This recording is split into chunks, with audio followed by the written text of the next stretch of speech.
আরে ও জাফর কাকা, কি হয়েছে গো? আরে শোনো একটু। কি বাপু? আরে পাড়ায় তো ভালোই এটা নাম করে ফেলাইছো। আমি হয় কি কও বাপু, কি নাম গো? তোমার তো হেভি সুনাম হয়ে গেছে যে বাপু। তুমি বলে এর কথা ওর কাছে লাগাও, ওর কথা আবার আর একজনের কাছে লাগাও, এটা ভাবে তো মাইকিং করতে করতে তোমার জাফর মাইক নাম হয়ে গেছে। আমার হ্যাঁ, কি কও বাপু? ঘটনা কি সত্যি? আমি আর বাপু ইয়ে সবসময় মিথ্যে কথা। আমি এর কথা ওরে লাগাবো কা, আর ওর কথা বাইরে লাগাতে যাবো কা? আপনি শুনেছেন নাকি কোনোদিন বাপু এইসব? আরে শুনিছি নাকি, খালি একজনের কাছে শুনলি তো কোনো কথাই ছিল না। এ পাড়ায় তো বহু মানুষই আমারে কইলো যে এই ঘটনা। আরে বাপুরে না, শোনো, যা হইছে হইছে, ও কোনো বিষয় না।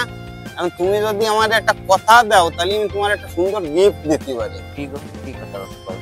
কথা হইলো যে তুমি আর কেরুর কথা কেরুর কাছে লাগাবা না, তার বিনিময়ে তুমি এই গিফট হিসেবে তোমার জন্য আমি একটা গাছের চারা নিয়ে আইছি। গাছের চারা? হ্যাঁ, এখন এতে কথা না লাগায় গাছ লাগাবা, তাতে দেখবা যে ভবিষ্যতে এরকম একটা গাছ হবে, সেই গাছের ছায়ায় বসে মেলা মানুষই ঠান্ডা হবে আর তোমার নামে দোয়া করবে। তাই? আর এই যে তুমি এমন যে কাজ করতেছো, এলো বদ দোয়া রাখরা, এ আর করিয়ে না বাপু। আরে বাপুরে না, আমি তো করি আচ্ছা, যা করিস করিস, অতীতি ও কোনো ব্যাপার না, তবে ভবিষ্যতে আর করিয়ে না। কথা আচ্ছা। না লাগায় এমন একটা গাছ লাগাও। আচ্ছা ঠিক আছে, আমি গাছ লাগাবো।